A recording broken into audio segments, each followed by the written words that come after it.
Good day, and welcome to the final of the 2020 presidential elections program of Rice University's James A. Baker III Institute. I'm John Williams, co-director of the program. And today we have two panels that I think you'll enjoy. I know I will. And frankly, the first one is always my favorite. That's because I was a newspaper reporter and political columnist for longer than 25 years before I took a job with Secretary Baker more than 16 years ago. The title of the first panel, admittedly ironic, is A View from the Campaign Bus. Ironic, yes, because there was no campaign bus this year. COVID-19 prevented that. The panel includes leading journalists who cover the 2020 election season, including Jonathan Allen, an award-winning journalist and New York Times bestselling author who covers national politics for NBC News. The book he wrote with Amy Parnes, Shattered Inside Hillary Clinton's Doomed Campaign, won national acclaim, and the two of them are again teaming up this year to take an inside look at the 2020 election. Gromer Jeffers is a political reporter for the Dallas Morning News, where he has covered national, state, and local elections, including the campaigns of George W. Bush and Barack Obama for president. Karen Tumulty, a columnist for the Washington Post with a fine eye and a sharp tongue for national politics. Native of San Antonio, where she began her career at the now defunct San Antonio Light. Her biography of Nancy Reagan, which comes out next spring, will be an insightful read about our late First Lady.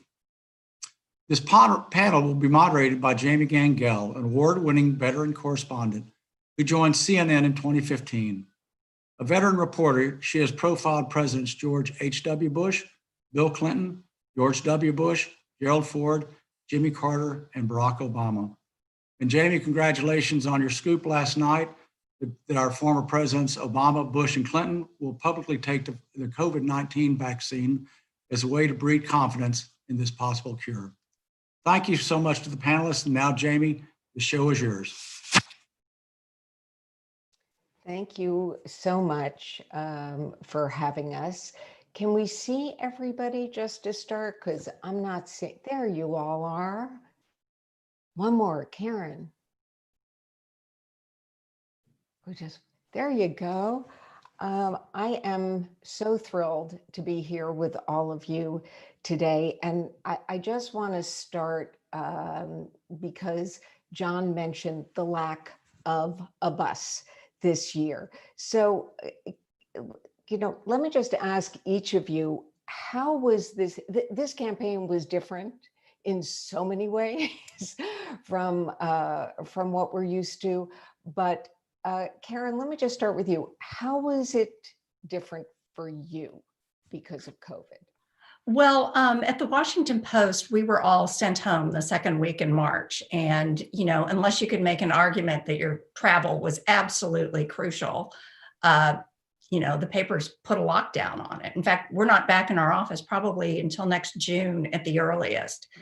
So I think those of us who've been out there for the primary season, this is the very moment where this is kind of pivoting into the general election. We know who the Democratic nominee is going to be. And I just really felt that it was very, very difficult to sort of try and get a sense of what was really going on. But we were not the only ones to have that problem. In the middle of March, Jen O'Malley Dillon joined the Biden campaign as their new campaign manager. She was supposed to gear up the whole thing for a general election season. She goes into the Philadelphia headquarters for her very first meeting with the staff. And her first meeting, she has to tell everybody they are going home for the duration.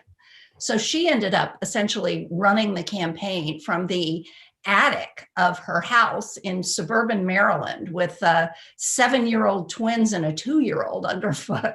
So I think, it was not only just the journalists, but it was also the campaigns trying to figure out how to adjust to all of this. Gromer, I think that you you're one of the few people in the press corps. You went to debates, you went to rallies. Am I correct? Yeah, I went to the second debate, and then Trump traveled a little bit, and I was able to catch him on a couple of panel discussions.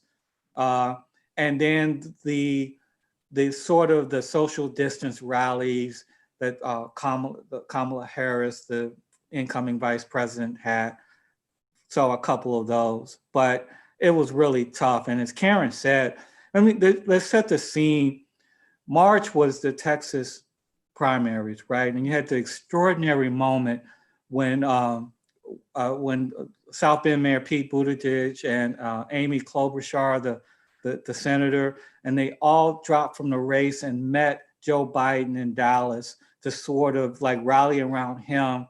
And it became clear after winning Texas that he would, and other states, that he would become the nominee. Now, usually, as Karen pointed out, we're all ready to go now, and we know the players, and we're ready to get into it. The conventions are on hand, we think. And yeah, we got sent home as well. We're still not back at the Dallas Morning News in our offices either. And you had this weird few weeks and months where, is there going to be a convention? Will they get this, all straightened out in time for there to be conventions? When will they get out there campaigning? When will we get back out there?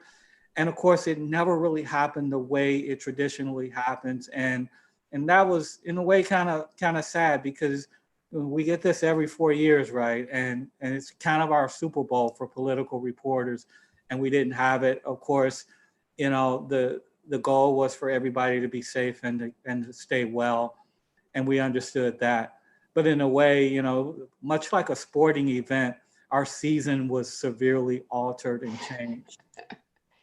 Jonathan, I'm thinking back to the conventions, particularly, I mean, we had two very different conventions with each candidate, but where were you for those, and what was it like watching them?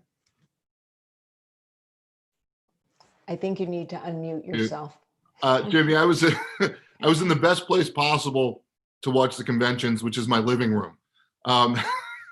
It's the conventions are wonderful, but as the other folks on the panel know, and as you know, every 4 years, especially when the conventions are back to back, trying to get through those weeks as a journalist and survive and maintain your sobriety and all of those things are very difficult. So at some level, it was very refreshing to be able to sort of sit essentially in quiet and pay attention to the speeches and pay attention to, not have all the sort of outside aggravations that you have.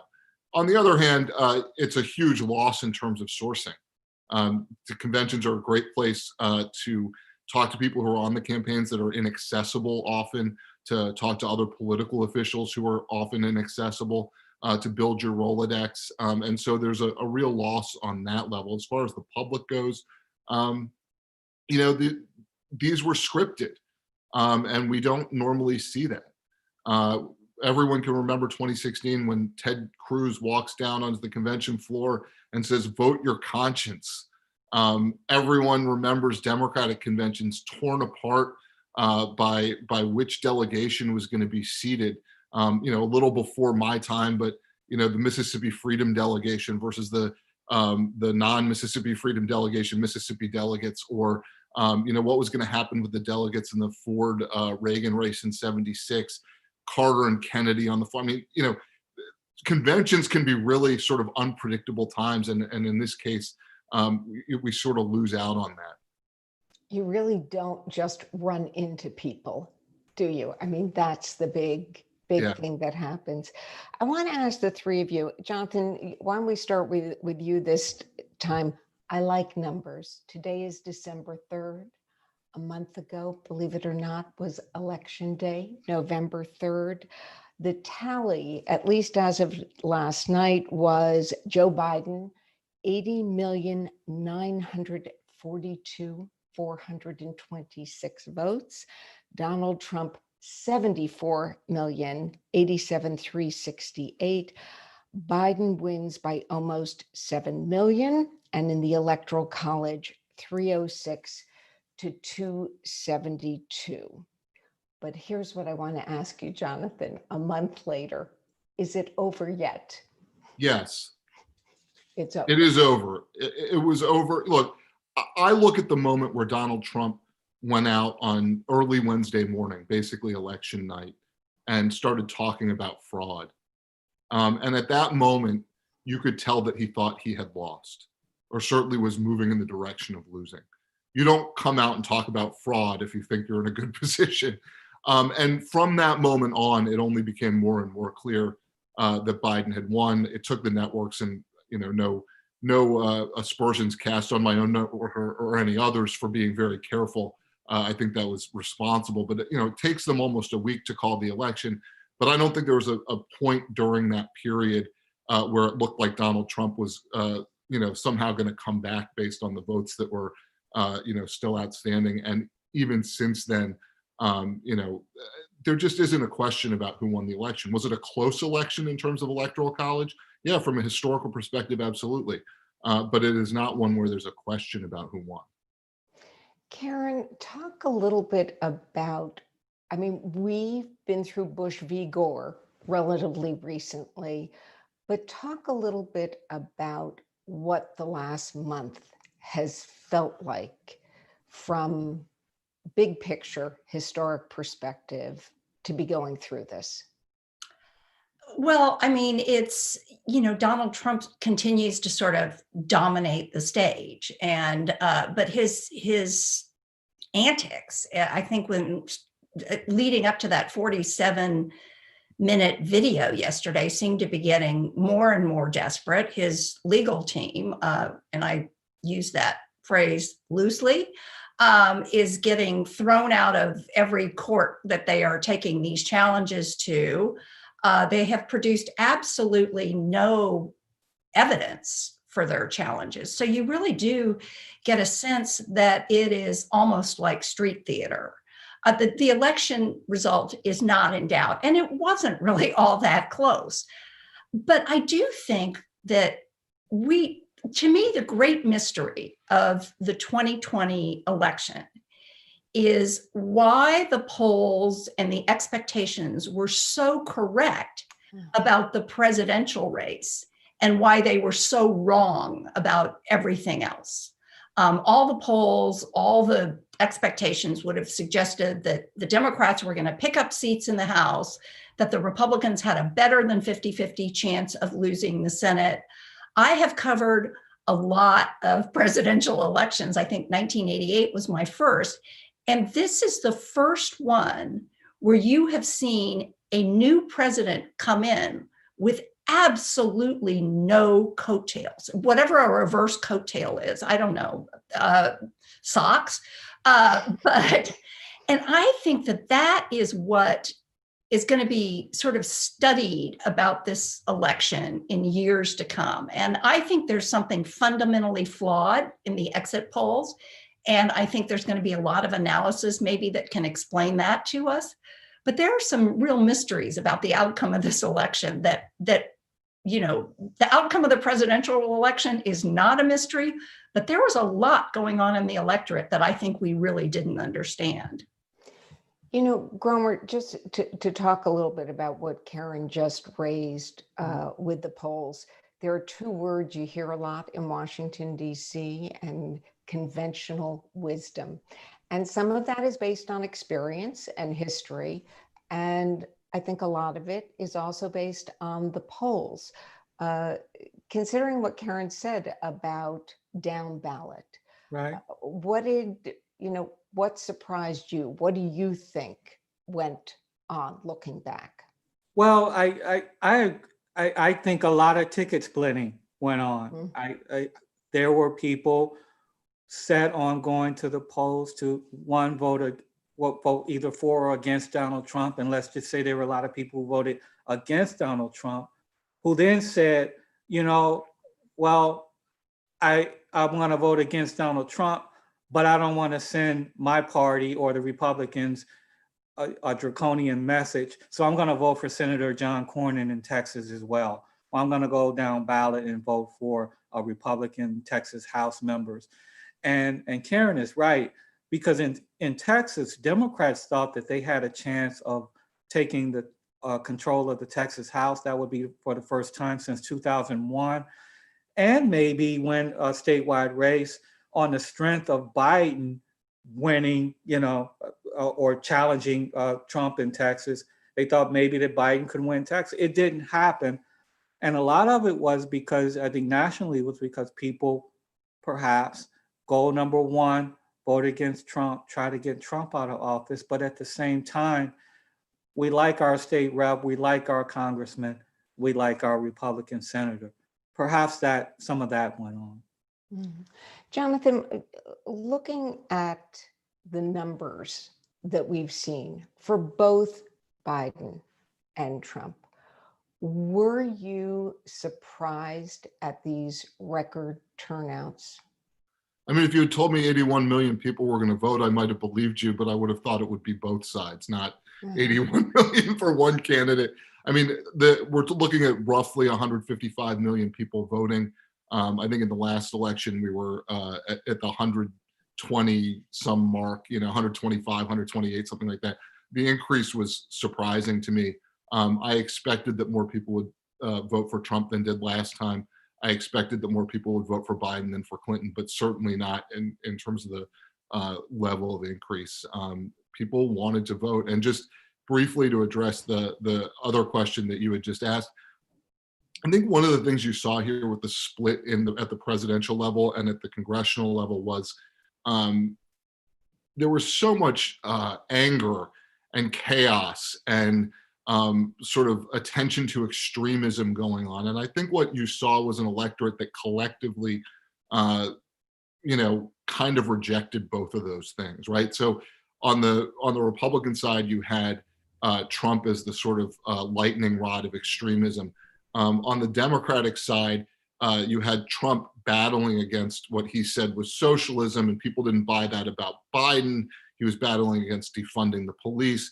People didn't buy that about Biden, but they may have bought it at the congressional level, at the state legislative level. I think that message penetrated. So what I look at is an electorate collectively that said, kind of like, let's lower the volume a little bit. Jonathan, just to follow up on the numbers, considering COVID, considering the economic fallout in the country, were you surprised at how many votes Donald Trump did get? I was surprised at the number. I was not surprised that there was an increase. His entire campaign philosophy was to find people who agreed with him already and get them to the polls. So to try to increase with this base only strategy, and I figured that would work to some degree. I didn't expect it to work to quite the level that it did. And I think what we watched happen on both sides is some of that, right? Like the amping up of the bases. I mean, we got to a point where there was, I think, 4%. The modeling right now, or the numbers that we're told right now, are about 4% of the people were truly undecided. Sort of down the stretch. I think those 4% actually made a difference, but I also think that candidates and parties have figured out the game of getting more and more of their people to the polls and sort of fighting it out on that level. So I'm not surprised when we see, numbers increase on each side. Karen, were you surprised by the numbers? I was surprised by some of the numbers within the numbers. For instance, Trump did much better among Latinos overall, I think, than people expected him to do. He did very well in places like Miami-Dade and the Rio Grande Valley. And that probably made a difference in, for instance, some Democratic members in Florida who I think were on nobody's radar screen to be endangered, who lost. I think, though, that the best analysis I have heard as to why that would be, a couple of things. One is that immigration was not as high profile an issue in this election as it was in 2016, but it was a reminder too that Latinos as a whole are younger than the population at large, which means they are, less likely to be, struck down by COVID. And they are also in a lot of the industries that were hardest hit by the shutdowns, the hospitality industry, hotels, restaurants. And as a result, economic issues for a lot of Latino voters, those were survival issues. And so that, drew them, I think, in a way that the polls were not picking up to Trump's message. And I think that is one of the things, for instance, that is going to be studied about this election going forward. Gromer, same question. I mean, to me, by the time we got to Election Day, 250,000 Americans had died. Bob Woodward's reporting had come out, the audio of President Trump privately telling him back on February 7th that he knew it was airborne and how dangerous it is. Were you surprised at all that he got such big numbers, considering just his handling of COVID, putting the other things aside? Yeah, not really, because we've kind of been here before with that in 2016 with the Access Hollywood tape, and he looked sort of until the Comey announcement about reopening the Clinton investigation. He looked like a dead man walking in that election as well until that moment happened, and he performed quite well. So I figured that he would get his base back out. And I didn't think the numbers would be as high as they were, but I figured maybe he would get a little extra, but he would get the base back out again. Where he made his mistake is that from the beginning, as a sitting president coming in 2016, you sort of have a clean slate and the ability to sort of expand that base. And he really didn't do a whole lot to expand the base. And if you look at the 2016 election, the close margins in Michigan, Pennsylvania, Wisconsin suggested or should have suggested to him, if he didn't do some expansion of his base, even if he got him back out and had a marginal increase, that the Democrats were coming for him. They would be ready this time. They wouldn't have apathy. They wouldn't sit on Biden like they sat on Hillary Clinton somewhat. And I think that's what happened. They were coming for him. He knew that, but he didn't expand the base. He got his base back out, but he didn't do enough to sort of, again, win Michigan, Wisconsin, Pennsylvania, or some other places that maybe he could have won if he had been a president that wasn't just a base-only president. Right. We saw that for 3 years. Let me go back to COVID, to all three of you, and the difference between what might have happened, which I think is always dangerous with Trump. There's a lot of coulda, woulda, shoulda with him. But if on February 8th, instead of not telling everyone what he told Bob Woodward, he had said, let's all be superheroes. Let's all wear masks. I'm going to make MAGA masks. I'm going to sell a lot of MAGA masks. If he had handled COVID differently, Gromer, let me just start with you on this. Do you think he would have won a month ago? Yeah, probably. Much closer race. The economy, he got credited for, building an economy that worked and was humming. In times of crisis, Americans want to rally around their leader, typically, right? And if they think you're trying, if they think you're making moves that are based on logic and science, they'll give you the benefit of the doubt, even if there's some rocky patches. But if you just throw it aside and say, hey, mock people, mock Biden for wearing a mask, if you don't take it seriously, and then at the, in the late summer months, sort of kind of abandoning even fighting, at least that's what it looked like, then yeah, that's when the people will say, you know what, maybe we need a change. And if you saw how he suffered with senior voters, and senior voters are different, are usually with the president, with Republican candidates, and I think he took a dip in senior voting, and it could have hurt him. in the election at large. I think that's because of his handling of COVID. It was the last straw, so to speak. You know what I mean?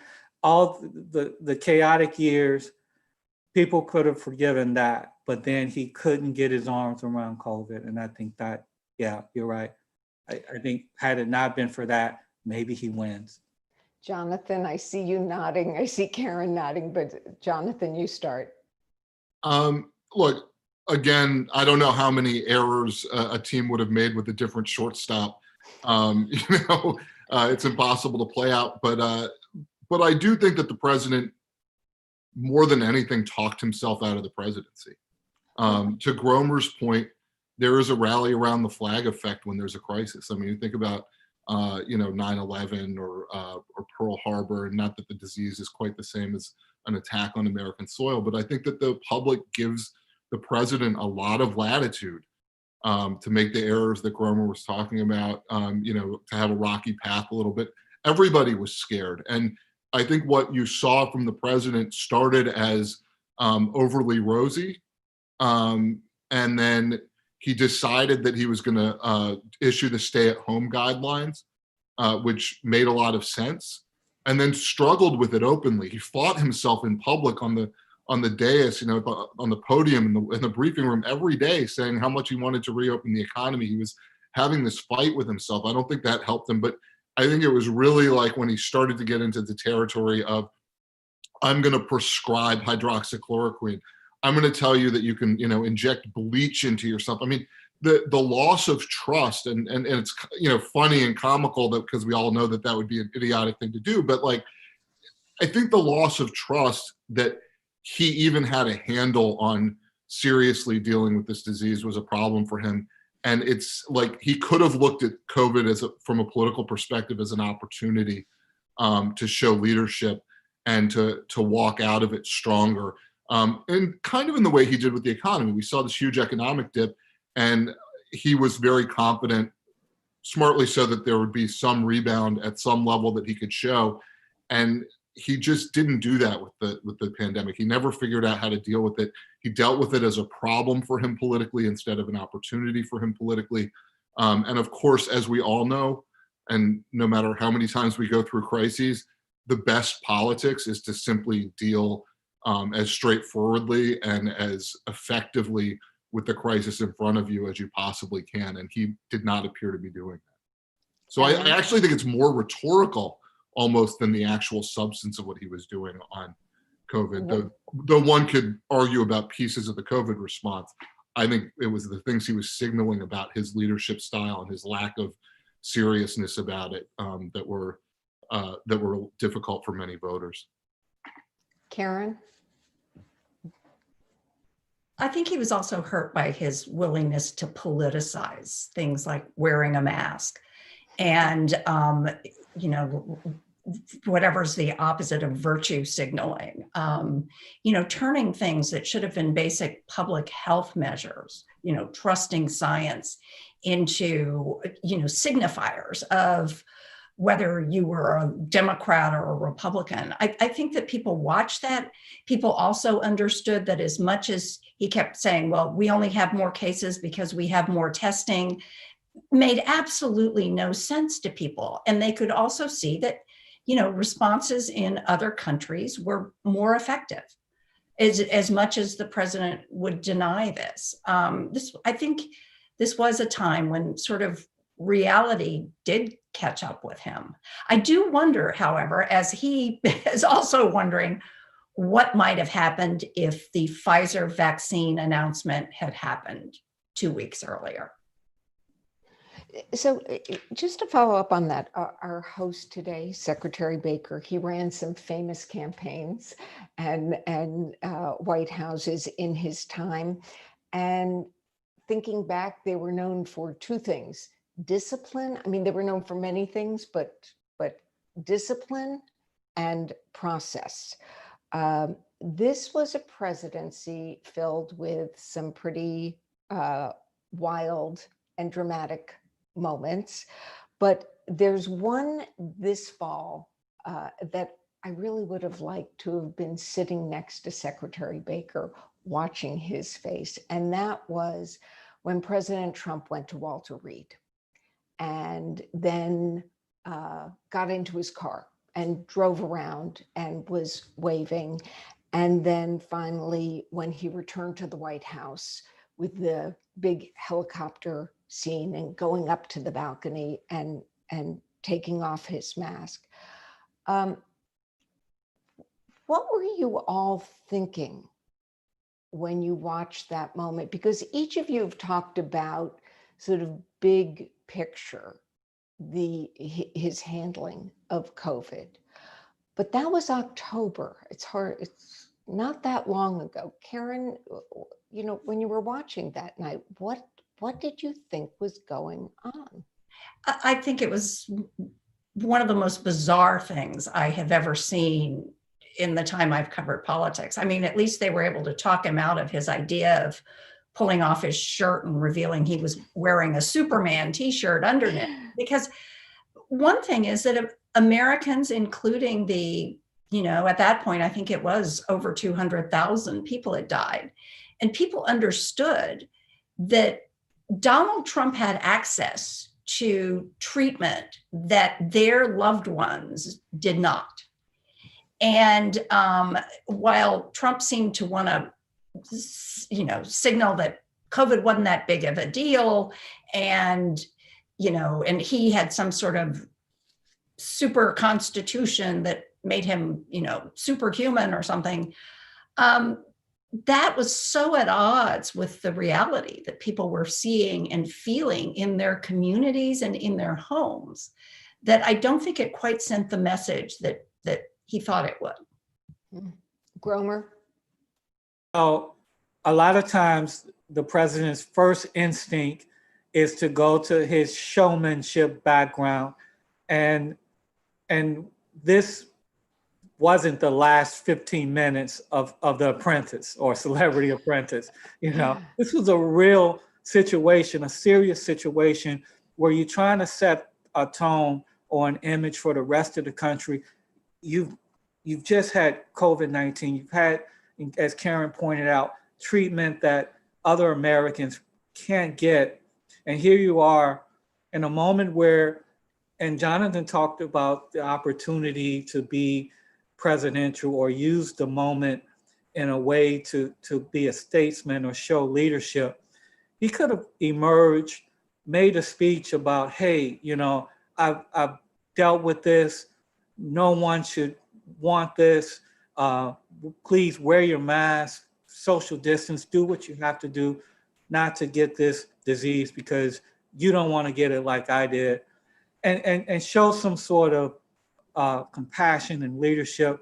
But he took the showmanship route. He took the reality TV route, the going up to the top and looking out there and all of that. It was just, I had people, one of the things about being a political reporter, your family and friends call you when these things are happening, right? And they're like, what is going on? And they mentioned that it seemed like it was the last 15 minutes of a reality show where you got someone doing something that's really, really more spectacle than substance.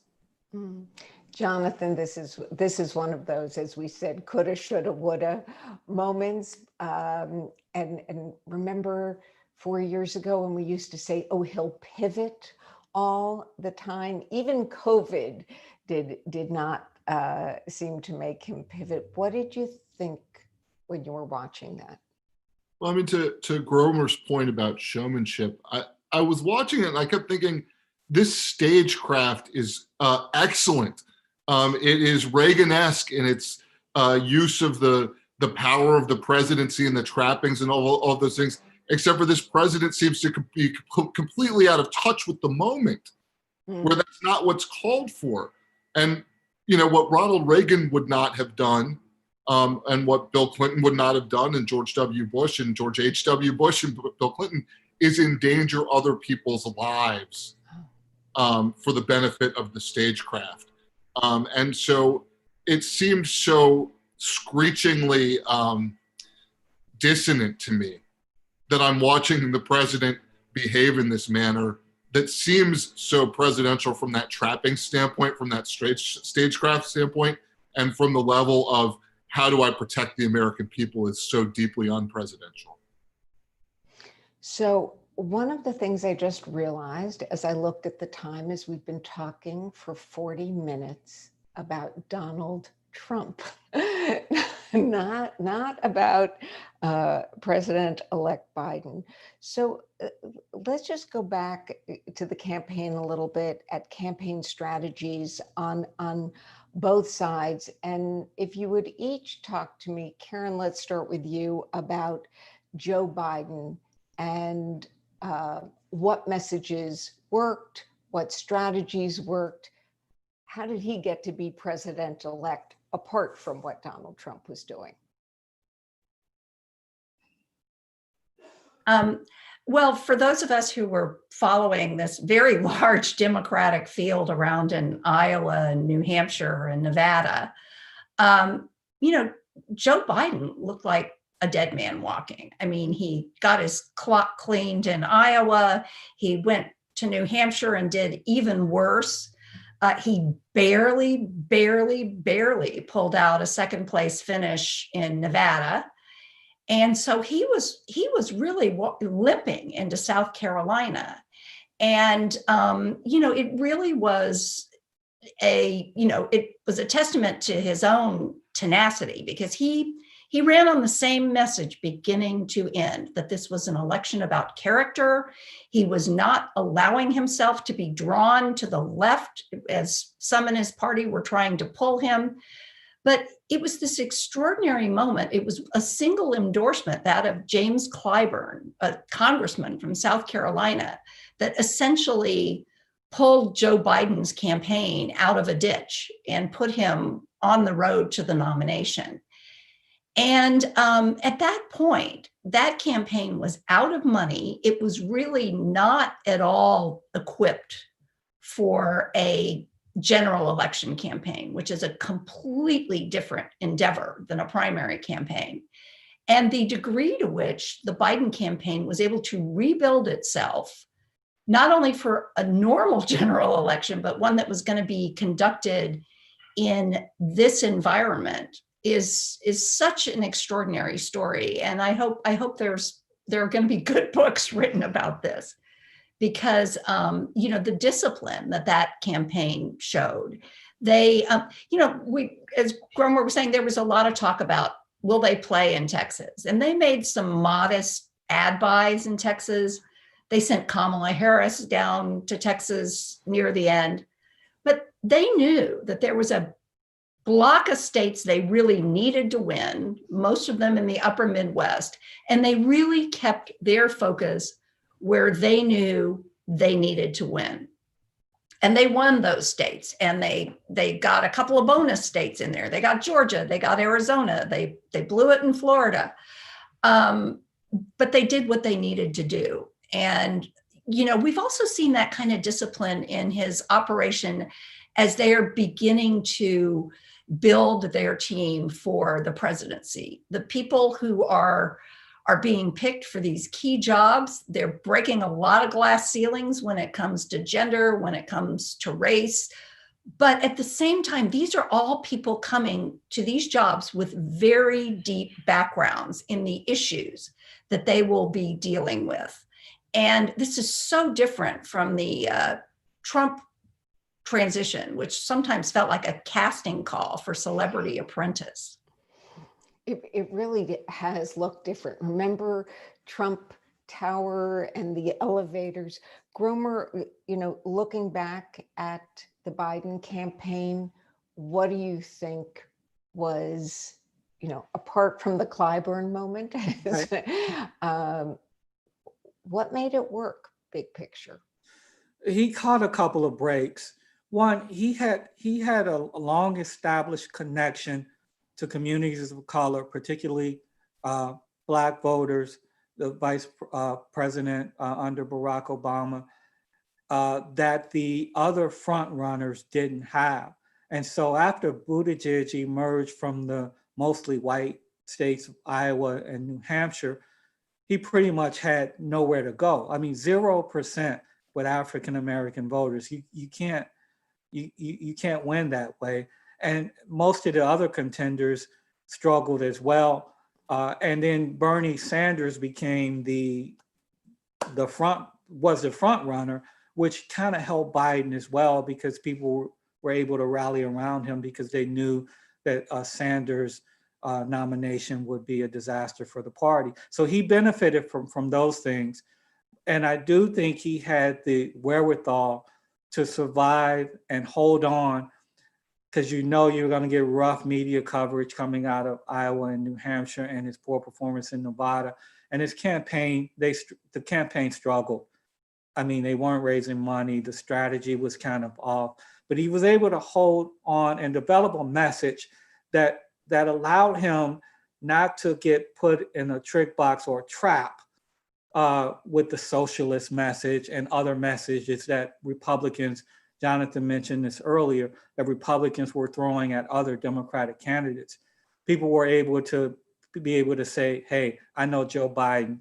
That's not the Joe Biden I know. So he had discipline. I think Jen O'Malley Dixon, that was a great choice to sort of pull the campaign out of a ditch and put it on a course where if you just didn't mess it up, I think he knew that he had Trump on the other side. And if he can just have a coherent message and let it play out, that he would have success. And that's what happened. Jonathan? Sorry, just trying to unmute there. Jen O'Malley Dillon's name has been brought up a couple times here. I would just point the people who are with us to a column that Karen wrote in August about Jen O'Malley Dillon that I thought was particularly instructive for folks who want to know more about her. Just felt like plugging Karen's column, which I read with interest. I tend to look at this as a strength of Biden going to the sort of old school route of campaigning, because having written a book about the 2016 election, I looked at some of the mistakes Hillary Clinton made, and I thought one of the big things that was a mistake for her that was sort of overarching for her campaign was a failure to connect her biography to a message that told voters what she was going to do for them. And I think that was the thing that Biden succeeded on, probably more than anything. I mean, he set the message very early.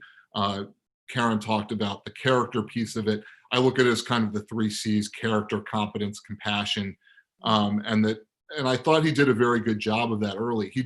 I also think he ran the campaign he would have run had he run in 1980, had he run in 1984, when he ran in 1988, when he thought about running in 1992. And I mean, I think this was like the 7th presidential campaign where he at least dipped his toes in the water. And I don't think any of them would have looked a whole lot different in terms of what Biden was trying to do. And largely it was to get through the Democratic primary without getting yanked so far to the left that he would have trouble winning the general. And I think he succeeded in that sort of, like, if you go back to the sort of very beginning of his campaign when he rolls out the soul of the nation, or whatever his shorthand, his slogan for the things I talked about, the competence, compassion, and character.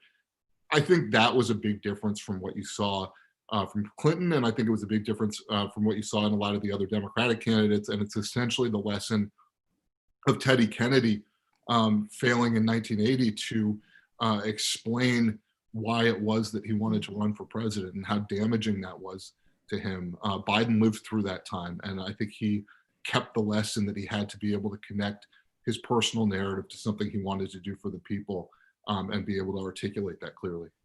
And Jonathan, let me just say too, Jen O'Malley Dillon stayed the course amid, remember the attacks that Biden is just staying in his basement.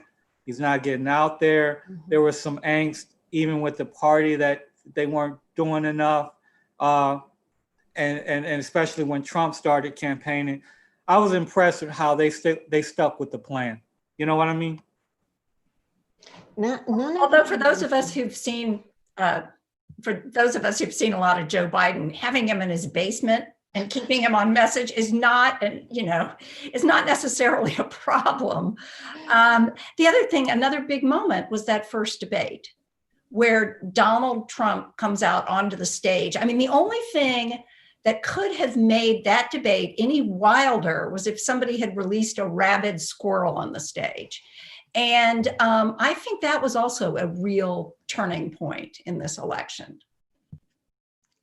Um, Yeah. None of you mentioned Kamala Harris, which I think is interesting because after all of this time, now that a woman is won as part of the ticket and a woman of color, I feel as if a lot of people just sort of take it for granted all of a sudden. Karen, what do you think? I think that on Inauguration Day, people are not going to take it for granted. But I have actually been surprised at, and Jamie, I will be looking at your network tonight, which is, we'll be interviewing the two of them, Biden and Harris, together. Right. Because I've been a little bit surprised that they haven't, as they are building their administration, done a little more to sort of flesh out what her role is going to be. What is going to be her portfolio? You know, there are so many different models for a vice president to be a president's governing partner. And, you know, I think that people are to the point of, you know, starting to wonder, you know, what exactly, where does she fit in this picture? And they will be asking that. But I think on Inauguration Day, that is going to be a very powerful picture that we see. Gromer, how big a role do you think it was in the victory, having Kamala Harris there? It played a significant role because I think he made the best choice. And sometimes you get in trouble when you don't make the best choice and you take a chance. And there have been reports that, you know, he would strongly considering other folks and sort of like someone else, but in his heart felt that Senator Harris was the right choice and stuck with that. Yeah, I think that's what worked out, that it was the right choice. It didn't create problems with his base. It didn't create problems with African-American voters and Black women. It checked the boxes. And now it sets up a situation where she can be an historic partner in this process. You know, you look at George W. Bush and Cheney, whatever you think about it, it was sort of a novel concept, right? Well, Biden can create a role for Senator Harris that sort of moves forward the role of vice president, make it modernize the role of vice president, and create some really nifty and cool things for her to work on, and in that situation move the party forward, because the message of Democrats, right, is that this is the party of inclusion. This is a big tent party. And if you deploy Senator Harris in the right way, I think that would bode well for the future for a number of reasons, most notably how the party looks and the image you project for Democrats. And Jonathan, one more thing. Ahead. Oh, sorry, I didn't. No. So one more thing too is to remember that there's a strong assumption here that Joe Biden is going to be a one-term president. And if that is the case, Kamala Harris goes into the lead position to become this country's first woman president. And I think that is also going to be a strong dynamic for the next 4 years as people scrutinize her and imagine her in that role. Jonathan? I think that it's really amazing that you have this moment where we seem to have gotten closer to where we probably should have been all along, which is that the first Black woman, first South Asian woman to be nominated for vice president was seen as the safe pick. And the reason that she was seen as the safe pick is for the reasons that Gromer was talking about, and Karen was talking about, this sort of, she did no harm. She's not hurting him with anybody. She, is broadly, I think, broadly likable. I think she provides cover for Biden in some areas where he has problems, or at least questions that Trump could use against him in terms of his record on the crime bill, on Anita Hill, some of the things he's said in the past on school busing, and so in that sort of whole area of race. She provides some cover for him there. She provides some cover for him from women's groups who have not always been happy with where he's been on things. It made it harder for Trump to attack him there. I think what you saw with Kamala Harris is something that might have happened had Joe Biden not been in the race, but did not happen in the primary, which is Black women became very unified behind her. That was not the case in the primary, but I think once she became the nominee, I think that was helpful in terms of organization and turnout and energy for the ticket.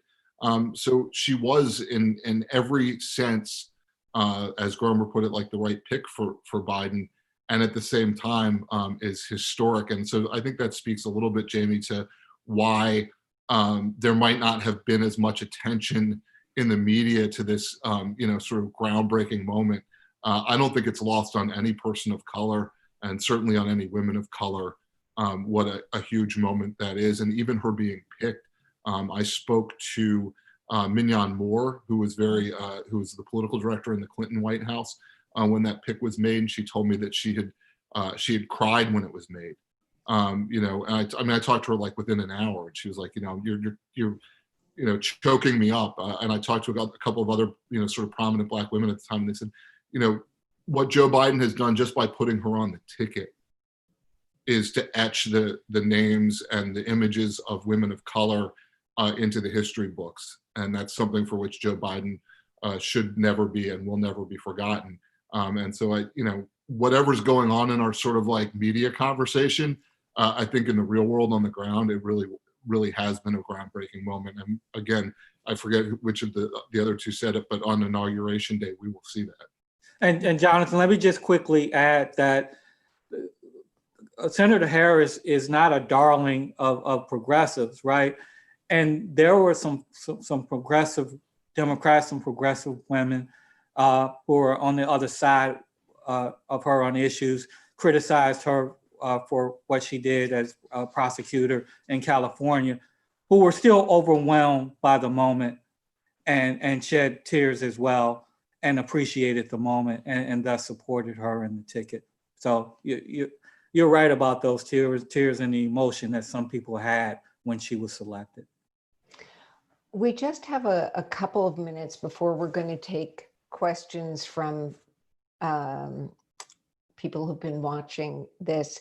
But I did want to ask you a little bit about press coverage, because we've had existential dysfunction, I would say, the last 4 years. I think as reporters, we're used to normal dysfunction, but it's reporters generally don't like to say the president, they don't like to use the L word.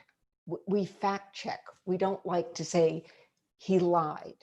But it's changed a lot in the last 4 years.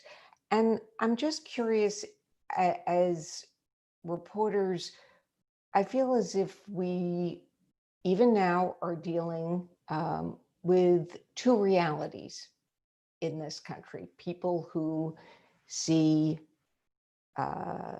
believe the election was stolen, and people who don't. Karen, as a reporter, as a columnist, what are the challenges with dealing with that? The challenges, I think, are that people have gone into their media silos, and that those of us who work for legacy news organizations are not even part of the conversation in some of those worlds. I actually think on the robust fact checking, ability to sort of call things out when they are not true, ability to sort of build context into things, even if they're just questionable, I think we're doing a lot better job than we were doing when Donald Trump first appeared on the scene. And, everything he did was covered as though, it was the second coming. But I think where we have really fallen down in the Trump years is that we have not distinguished well enough for our readers and viewers.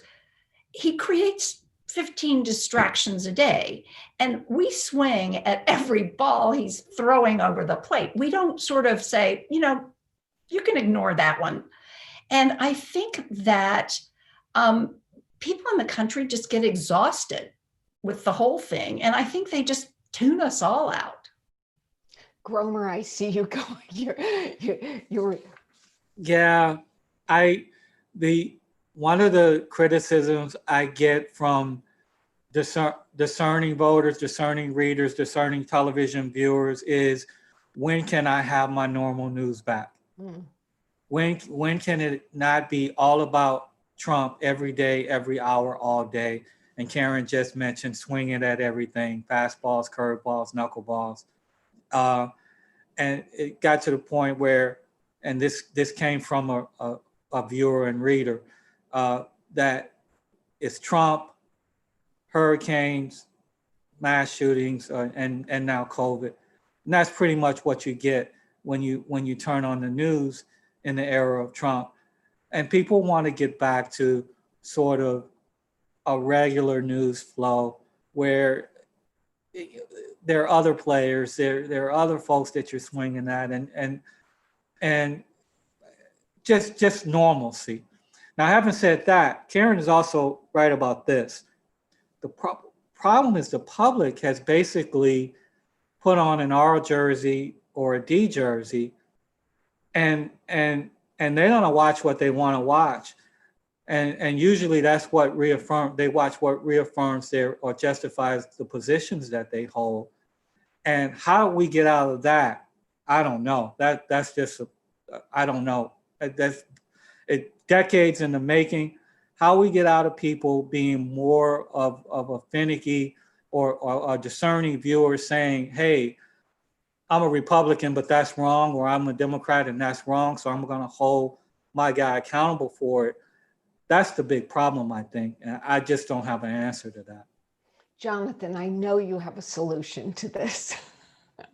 I do. I totally have a solution. The good old days were probably not as good as we remember, but He froze. I always use. You're back. I'm sorry? You froze for a minute, so you're back. Good. I was just going to say the good old days aren't always good, as Billy Joel said, but I remember when I first started covering Capitol Hill, there was a new congressman from Iowa named Steve King. You may be familiar with him. And he says a lot of bombastic things and things that are offensive to a lot of people. And I just remember I would interview him, and he often had insight into where the sort of extreme wing of his party was. But he would say things that were like patently offensive. And I would always like look at my notebook and be like, you know what? I don't need to give airtime to this patently offensive, or print time or space to this patently offensive thing, because it's not adding anything to the conversation.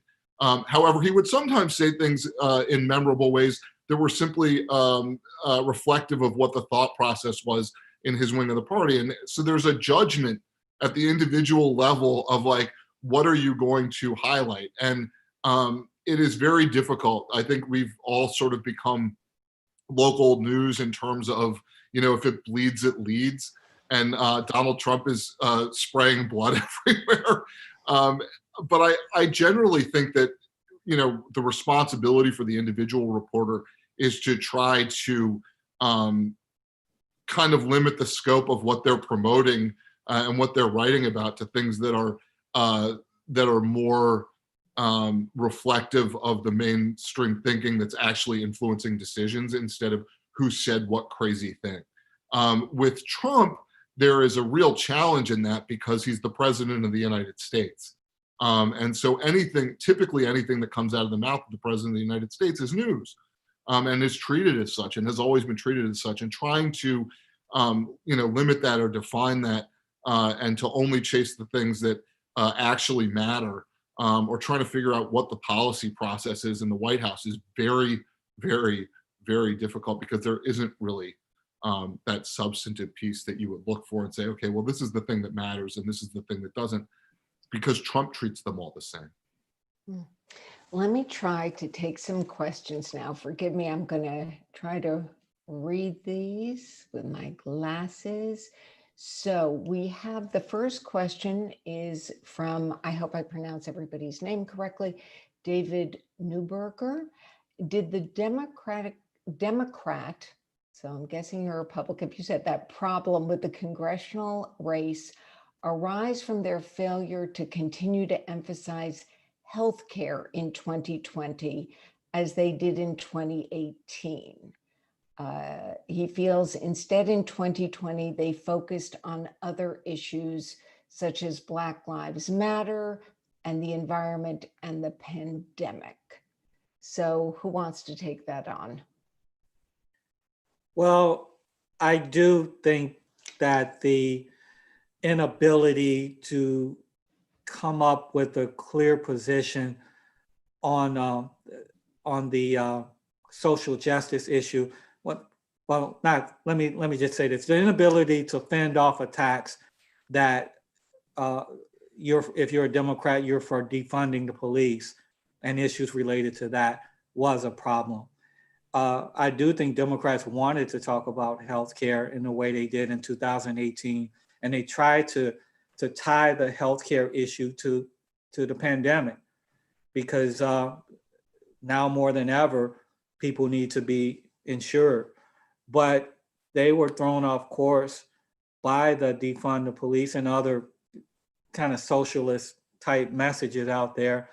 And unlike Biden, they didn't have clear positions on it, or they were allowed themselves to be exploited in that, in a way. There were candidates who weren't for defunding the police, but had to spend money defending themselves against charges that they were for defunding the police. That was a problem. And it was a problem for a lot of candidates across the country. So we have a lot of questions here, so I'm going to try, we'll try to do lightning round and go through some of them. Do you think that the increase in early voting will change how presidential candidates will campaign? So who wants to take that on? Jonathan? Yes, I think it will change the way the presidents campaign. Number one, the ability to bank votes early in some places, and you'll be able to see behaviorally, even if there's early voting everywhere. Where do people vote early by mail? Where do they show up on election day? It will affect where the candidates go. It will affect the messages that they use in different parts of the country and at different times going down the stretch. It will affect how they raise money and spend it. How it will affect all those things, I can't say, but absolutely it will affect the way that people campaign. And we saw it this time. We saw the Trump campaign trying to reserve money for the end, while the Biden campaign, which of course had more money, was essentially spending it as it went. And they were trying to bank all those votes by mail as early as possible to have a better picture of where they needed to go. So we already saw like sort of a difference in the way that the two campaigns were. And of course, voting by mail and voting early became partisan. It became weaponized as an issue, which I don't know that I would have anticipated ahead of the election. But the short answer to the question is yes, absolutely will change. Karen, here's one for you. Do you think a significant factor in the Biden win was that he really didn't need to say much, that for many it was enough that he just wasn't Donald Trump? Well, I do think, again, Joe Biden is not the most, under normal circumstances, disciplined candidate you would ever see. But I think he was able to demonstrate the contrast with Donald Trump in ways by wearing a mask, by running his campaign differently, by expressing empathy, which is not something that President Trump ever does. So yeah, I think there was a lot of this campaign that was geared at being a contrast with the incumbent. And the fact is, when you have an incumbent president on the ballot, the race is going to be about him. And in Donald Trump's case, that was more the case probably than normal. So I'm going to ask the three of you to do a little predicting, because we're not at January 20th yet. So let me start with Gromer. Gromer, will Donald Trump pardon himself and his children? What do you think? Whew. I'll split it in half. I'll say, I'll take half of that. I'll say I don't think he'll pardon himself, but he'll pardon one or more of his children. Jonathan? I'm actually with Gromer on this. I think that there will be pardons in the Trump family, but not the president himself, in part because some of the things he's facing aren't covered by federal law, and therefore it's just not an issue. I don't think he's worried that Joe Biden's Justice Department is going to prosecute him.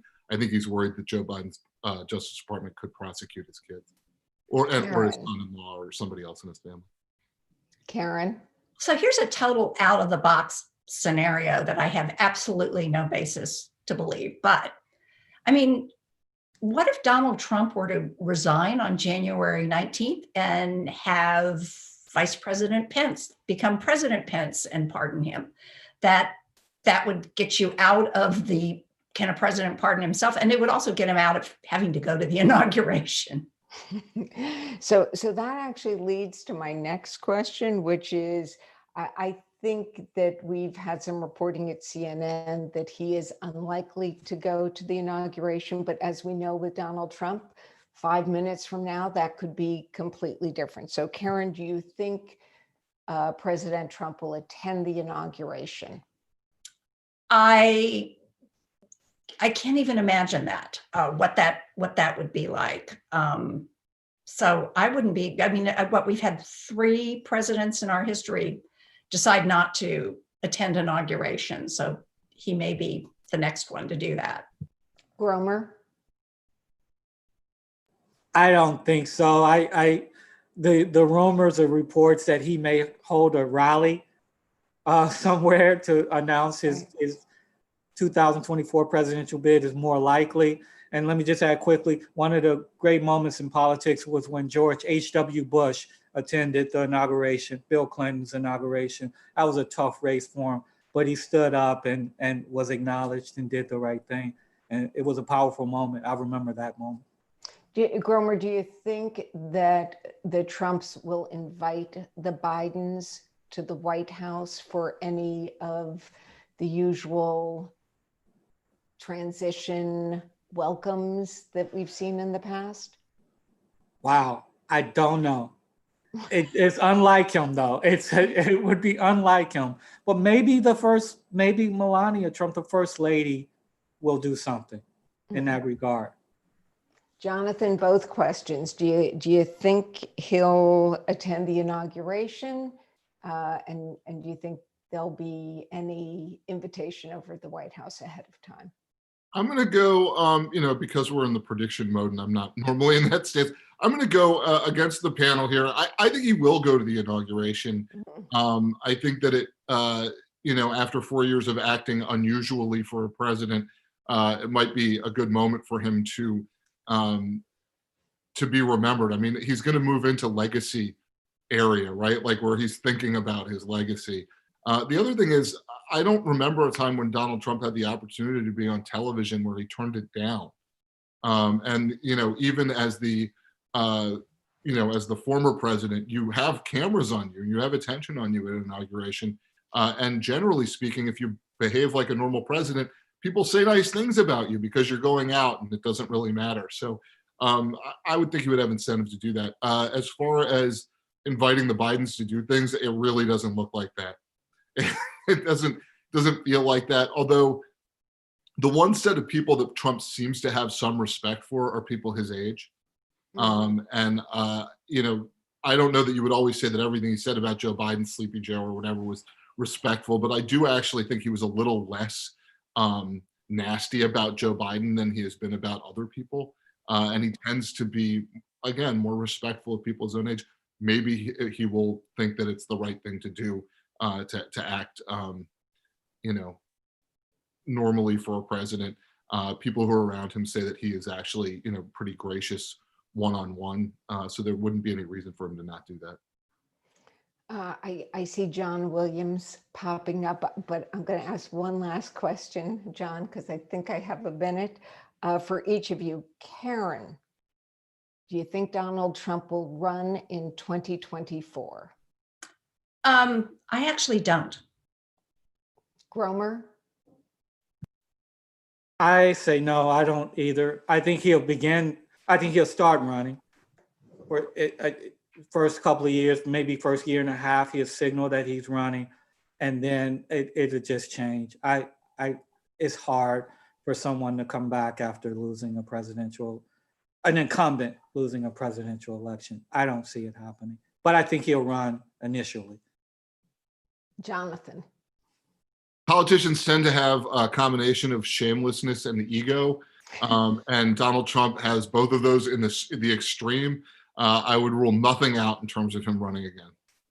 There you go. So with that, I wish all three of you a wonderful 2021. My wish is that it's a little more normal, a little boring, and may the vaccines be safe and effective. But thank you all for doing this today. John, I hand it back over to you. Thank you so much, fellas. I appreciate it. And from news junkies everywhere, I thank you for that enlightening and entertaining conversation. It was a good one. We'll now take a short break before returning at 12:30 p.m. Central Time for our final panel, Governance and Politics in the Aftermath of the 2020 Presidential Election. Please join us then, but in the meantime, don't forget to tell your friends, colleagues, that they can register to watch the program by going to www.bakerinstitute.org. That's www.bakerinstitute.org. That's my ad, and we're out of here for the moment. Thank you.